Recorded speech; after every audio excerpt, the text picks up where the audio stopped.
Welcome to the Fathering Strong podcast, where we connect, engage, and empower fathers to be the best dads they can be for their families and communities. And now, your hosts are Bruce Stapleton and Pastor Eli Williams.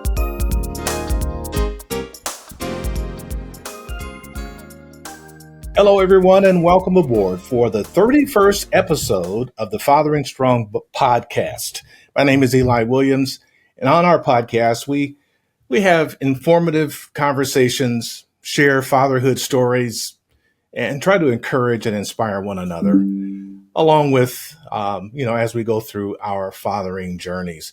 November happens to be National Adoption Month, and this month is set aside, designated, if you will, for spreading awareness, encouraging others to learn about adoption, acknowledging people whose lives have been impacted by adoption.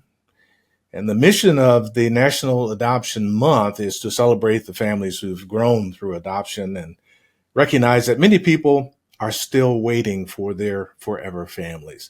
And today, my very special guest on the Fathering Strong podcast is Kevin Moehn.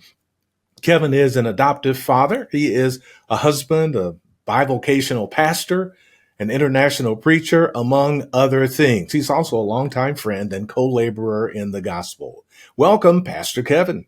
Thank you, Eli, for having me on. I appreciate it very much. Well, forward to it. We really appreciate it. On the Fathering Strong podcast, Kevin, we like to start with our guests' personal fatherhood stories. So let's dive right into that before we get to the meat of it. Tell us about your relationship with your dad. My dad passed away 3 years ago, and my dad was a very humble, quiet man. He was a mechanic. That's how he supported us, all of our lives. And he was a good man. He gave his heart to Jesus when I was young, and made a profound difference in his life. And he was just an all-around good guy. And that's the thing that everybody said when they came through the line at his service, was that your dad was just a really good guy. And so I grew up in a home with a dad that cared about us a lot and was a good guy.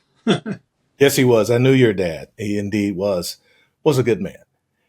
So tell us then about your own life. As a young man, were you looking forward someday to being a father yourself? I was. Even in high school, I worked with kids. I worked at a church camp for 2 summers. I was always working with children's ministries at church. And when I got older, I wanted children. It was one of those things that I really looked forward to. But then when I was 20 years old, I had my first bout with cancer, and that took my ability to have biological children away. And so that was pretty much a big hit for me, and didn't know how things would play out from that point on. But then through the beauty of adoption, my oldest daughter came along 32 years ago yesterday. And so this is a good day to do that. So we celebrate I have 2 daughters, both of them are adopted. And we celebrate their adoption days every year, have all this time. So, it was something that I always wanted, thought was taken from me, but never dreamed that it would be given in a way that it has been. That's a great story. Let's unpack that a little bit. Sure. Let's tell us about the process of adoption when it comes to your first adoption. Tell us about that experience. Now, keep in mind, this was many years ago. So it's different, a little different now than it was then, but it was challenging. It was, not knowing exactly which way to go, what pathway to take. That was right on the heels of a major case in the United States that happened over in Chicago, where a 2 or 3 year old toddler that had been adopted was pulled away from their adoptive parents after all that time because of some kind of a legal loophole. And so adoption was one of those things that was looked forward to, but it was kind of feared. So we went through adoption agencies. We were on waiting lists forever, and nothing ever happened. And then one night we were standing in a line for a concert, and I had a music, you know this, I had a music ministry back then. And so I was in a lot of different churches. A lot of people in Ohio knew who I was. And so a guy turned around and he said, by the way, he said, you're Kevin Moehn, right? And I said, yes. And he said, he gave me his name. He was a local doctor in Springfield, and he was an OB-GYN. And so we got to talking, and he asked questions, and he said, do you have children? I said, no, we're actually on an adoption waiting list. And he said, really? And I said, yeah. And he's like, I'm caring for a young lady right now who is pregnant and is going to be placing her baby for adoption. And so anyway, one thing led to another. He got us in contact with the woman who happened to be a friend of ours who was caring for this woman, this girl in her home. And she came and interviewed us, and because she knew the girl and she knew us, went back to the girl. And that's pretty much how our first method of adoption came. And yet it was not as easy as that, because adoption is very expensive. But also there were some legalities that took place during that adoption that caused us to go into a 10-month ordeal of whether we were going to be able to keep our daughter. And that was a situation that was based on the grandparents of the kids that had the baby. Anyway, long story short, it was all finalized 32 years ago yesterday, and grateful for that. But it was I'm not gonna lie, it was a grueling process. That had to be heart-wrenching. Well, it was, because in that, when and I don't know what it's like now, but back in those days, when a judge would make his decision, there was not a letter sent that, hey, this is going to happen on this date. It was just the sheriff would show up at the house and take the baby, and that was it. And so, every time we would hear a car pull up, it would kind of hit us in the gut and wonder what's going on. Look out the window. We didn't sleep a whole lot during those months. But when that final day happened, and both of those birth parents who were underage sat before the judge and said, we know exactly what we're doing. We know we can't care for this child. And they were doing the best they could. And the judge said, that's all I need to hear. Wow. Yeah, I can just imagine. Actually, it's hard for me to imagine, having this child, having bonded with this child, and then not knowing, that at almost any time the child could be taken away. Yeah, it's not a good thing. But, I tell you, the thing that I learned from that, I believe everything that we go through in life is experience that we can use to either hide back in ourselves, or we can use that for somebody else's benefit. And it has really given me an empathetic position for those who are, even if a child, as a pastor, I've run through families who have children who are sick and sometimes on the brink of death. And the thought of those parents losing that child or having that child taken, in that realm, is something that I can very, very much empathize with in that realm of the unknown, of possibly losing. And so it has been something that, while it was terrible to go through, and I would never want anybody to go through that, and I certainly wouldn't go through anything like that again. God can take those ashes and make some glorious things from them. Yeah, no doubt. Well, thank you for sharing that very, very difficult story. And then along came a second daughter. Absolutely. And we'll save that until after this break, and then we'll continue my conversation with Kevin Moehn. And we're talking adoption today on the Fathering Strong podcast. Stay with us. We dads and father figures need each other. We need a safe, non-judgmental place to share our stories, challenges, heartaches, and joys. Fathering Strong is just such a place. A new online community of connected, engaged, and empowered fathers. Learn more at www.fatheringstrong.com. Welcome back, friends. Pastor Kevin Moehn is my guest today on the Fathering Strong podcast. So, Kevin, you have a second adopted child. Let's hear about that story. Yeah, my second daughter, she came along 2 years later. And in fact, it was not too long ago, we celebrated her adoption day. And that was an interesting thing as well. I had stopped my music ministry and was working as a worship leader at a church out near New Carlisle, and the conversation of adoption came up again, and through a very similar situation, a woman at the church knew of a girl who was pregnant and was going to be placing her baby for adoption, and one thing led to another, and it was arranged where we could actually meet this girl. And she interviewed us, and then shortly after that, we became parents again of a beautiful baby girl. And that process was a lot more smooth in many respects. Although, as the thing that's heart wrenching is there's the beauty of adoption of a child coming into a family or to a couple that maybe can't have children or just want to add and they want to do it in this manner. That's a beautiful thing. But there's also the heart-wrenching side of the birth parents who are making that decision, that extremely hard decision to place a baby into the hands of somebody that they either don't know or have barely met. And that is something that really hit me, especially in our second adoption, because it was kind of, there was a wavering back and forth up until the moment that it took place of whether it would actually happen.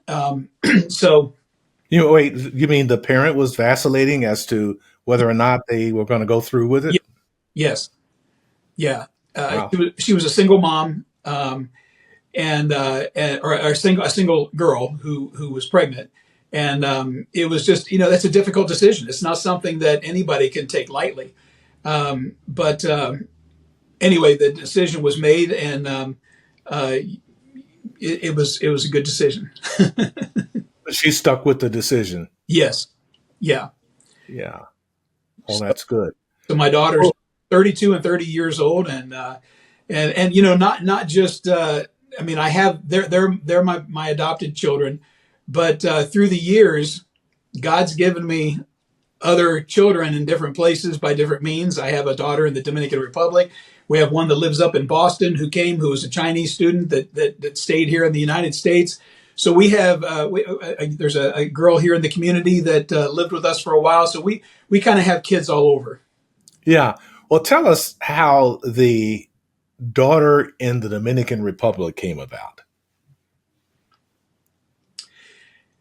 That was a blessing in disguise. We started a ministry in Puerto Plata, Dominican Republic, 14 years ago. And when we initially stayed for about the first 9 years, we stayed at this one resort when we would travel because it was safe and so forth. And there's a young lady that worked at the resort who we just fell in love with. She was so sweet, and you know her. She's one of those kinds of people that just draws people to her. She's kind, she's loving, she loves God with all her heart. And I was there one year. This was about 9 years ago. And I had been preaching at our church in the evening, and we had a meeting afterward. And so it was probably 9:30, 10 o'clock before I made it back to the resort. So I went down, I parked my car, I was walking back towards my room. And to do that, we walked past the restaurant where she's the hostess. And as I walked past, I waved, and normally, she's very demonstrative, smiles, and there was something just not right. And so I stopped, and I walked over, and I said hi to her, and she said hi, and I could tell that she'd been crying. Her eyes were just all swollen. And I said, honey, what's wrong? And she said, I can't talk about it right now. And I said, okay, when the time comes, if you need to talk, just flag me down, and I'll be happy to come and talk. And she said, okay. And so I started to walk away, and she says, wait a minute. So she asked her boss if she could take a short break, and he said, okay. And we went around the corner where there's a little coffee shop, and we stood outside. And she just broke down and she was sobbing. And I gave her a hug and I said, sweetheart, what is wrong? And she's like, I'm all alone. My sister and I were all alone. And I said, tell me more. What's going on? She said, my mom died last month. And I said, oh, good grief. I'm so sorry.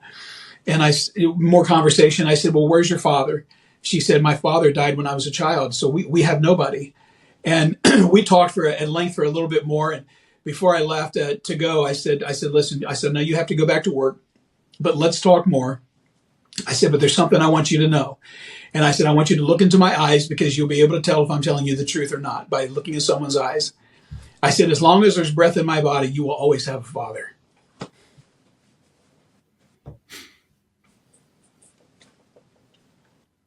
And so from that moment, she became one of our kids. And last year, I had the privilege of giving her away at her wedding. And then next year, I had the privilege of giving my youngest daughter away here at her wedding. So, yeah, it's good stuff. Very good stuff. And then came grandparenting. Oh, yeah.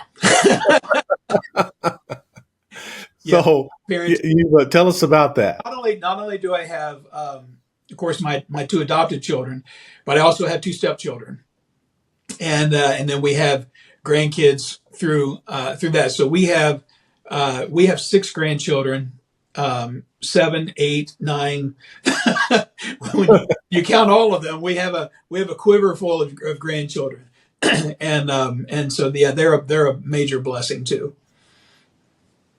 All right, we're going to take our final break, and when we come back, I'm going to ask you about your greatest joys, the greatest blessings so far in your life from being an adoptive parent, and that could be, your actual legal adoption and your spiritual adoption. Tell us about your joys, and then I'm going to ask you about the challenges. So kind of mull that over, and we'll continue our conversation with Pastor Kevin Moehn on this installment of the Fathering Strong podcast. I'm Eli Williams. We'll be back right after this. Do you know a new father who could benefit from a basic introduction to healthy fathering principles? POPS 101, a free online course consisting of 4 one-hour sessions in English or Spanish, could be perfect for him. POPS 101 lays out practical steps toward becoming the protector, order keeper, provider, and stabilizer his child needs. Learn more at urbanlight.org. In this edition of the Fathering Strong podcast, we're talking with Kevin Moehn. He's an adopted father of 2 incredibly, they're not so young anymore. Young girls, grown up now, mothers themselves. And he's also the spiritual father of a number of others. So, Kevin, we're glad that you are on with us today. You're the perfect victim. Oh, no, the perfect guest for the Fathering Strong podcast during this National Adoption Month. So, parenting has its challenges. Absolutely. Talk about, the greatest joys you've been able to experience as a result of your adoptive parenting. Oh, man. There's nothing, especially as a pastor, but really even taking that role out, there's nothing like being able to baptize one of your children. And that was one of the biggest joys, is to see them come to Christ and then do baptism. That was amazing. But the other thing is just to watch them grow in their own right, to see them develop. All of us have challenges. All of us make mistakes. All of us have good things that we do, and to see them grow and to make good decisions is one of the biggest things. Of course, it doesn't hurt sometimes when you hear them say, Dad, you were right.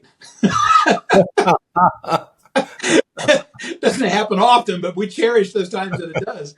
But, just to see, I don't know. Let me tell you this. My oldest granddaughter and I have always had a close bond and a unique bond. And I remember my daughter was joking one time, and she says, She goes, well, I guess I'm nothing anymore since you got your granddaughter now. And I said, you know what? That is not even true. I said, this is more like, I said, my granddaughter is more like a magnifying glass. It magnifies the love I have for you because she came from you. She's a part of you. And so when I see her, it's like I'm seeing you, and I'm doing all those things that we did when you were children. And, there was a time in my life when I was a single dad. I didn't have two nickels to rub together, lived in a little small 1-bedroom apartment over on Maiden Lane. And, and I mean, literally we couldn't do much. I remember sometimes scraping change out of the coin or out of the cushions just to go to Aldi's and buy a package of bologna and a 25-cent loaf of bread so that we would have something for dinner when they would come to my house. And yet all these years later, if you ask my kids what their favorite season was in life, they'll tell you it was that season when they only had me to themselves. And it was those moments that we could share together. I was one of those dads that when we'd move we didn't have a lot, but we'd move furniture to the outside of the room.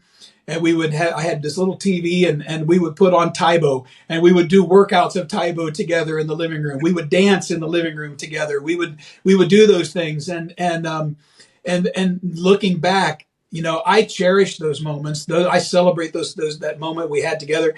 But what's a really big blessing to me is when I hear them tell me that was the best part of their life was in those times. And it wasn't about money. It wasn't about prestige. It wasn't about taking trips. It wasn't about all the things that they had. It was about the time that we had together. And that's probably the best. Yeah. So let's flip the coin now. What were the greatest challenges? I think we're out of time, aren't we? Being an adoptive father. Pick one. I think one of the things that you don't really stop and consider when it comes to adoption, and I whenever I hear couples talking about adoption, I certainly don't try to. It's not a negative per se, but it's something that needs to be thought of. Is these children have the biology of other people. And so sometimes you don't know their medical history. Sometimes you don't know the details of family and family traits and lines and stuff that does come through the bloodline. And there will be a time in the development of these children when those things come out and they start to be realized. And some of them can be quite challenging and extremely difficult. Others can just be little quirky things that come up, or maybe allergy type things, or a skin condition or something. You just don't know where things come from. But it can be everything from mental to physical to emotional that come out at some point. And sometimes adoptive parents can take the brunt of blame on certain things that they have absolutely no control over. And it just takes wisdom to be able to talk to the right people and have the understanding. But, it's certainly in no way is that just, a detriment to the adoption process. We run into that with children that are biological too. There are some times that some things will skip generations and we don't know that they might have this or have that or experience this or experience that. Everyone's made differently, but there are sometimes that there's just biological, emotional things that come through that you have to be prepared for and watch for, especially when it hits early teen years. That's when a lot of it begins to manifest. So those were probably the biggest challenges. So would you do it all over again? Absolutely. I have no regrets. Being a dad is probably one of the greatest things that I've ever experienced in my life. And being a grandpa is just icing on the cake. Now, I don't want to end the conversation without talking about that a little bit, being a grandfather. And I want to zero in on for this purpose, I want to zero in on your Dominican daughter and her newest baby. I want to share some about that trial, and perhaps there are people listening that might want to pray or maybe even do something to help. Well, let me back up and talk first about my grandson from my oldest daughter. 5 years ago, my grandson came into this world on October the 4th and was absolutely a joy. But when he was born, it was discovered that he had a medical anomaly that isn't heard of a lot. It's called a perforated anus, and basically he was born with no rectum and no anus. And so they had to rush him to Children's Hospital, where they had to do a surgery in a matter of days to create everything from the opening to the sphincter to the connect nerves and do everything to create that space. And 5 years later, he's great. He's normal. He's doing wonderful. 2 years or a year ago, on the same date as my grandson's birthday, my Dominican grandson was born, and she had a terrible labor experience, pregnancy, and so forth, leading up to that. But when he was born, they called me right away from the room, and Joel doesn't speak English very well.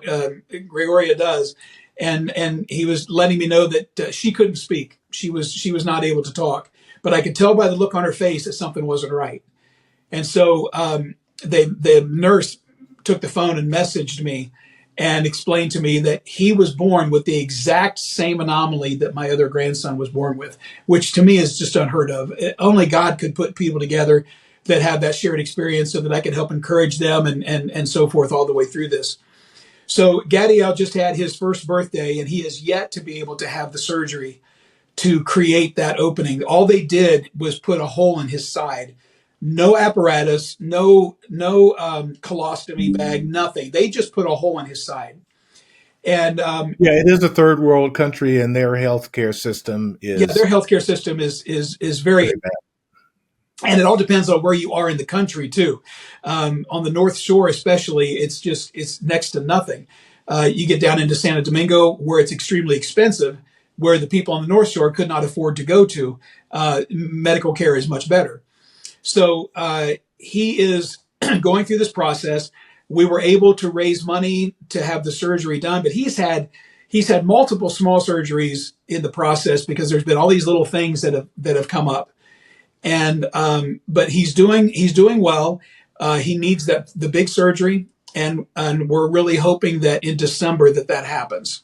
So if people could be praying for Gadiel. Just call him Gaddy. Lord knows who he is. And we appreciate that very much. So how could someone get in touch with you if they want to perhaps donate a financial gift, in addition to their... That would be a huge blessing to them. They can reach me through, they can just email me. That's probably the best way. todaysnewhope.com. They can reach me. And that's, or they could just reach me at it's either springfield.newhope@gmail.com or todaysnewhope@gmail.com. Both of those will come right to me. Well, excellent. This has been a really informative, heartfelt conversation. Pastor Kevin, thank you so much for coming on and being with us today. We really appreciate it. You're welcome. I appreciate the opportunity.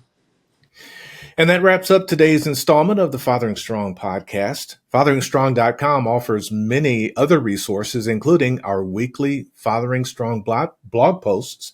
In fact, this week's blog post, which was just released on today, which would be Monday, November the 4th, I believe, if I have my dates right.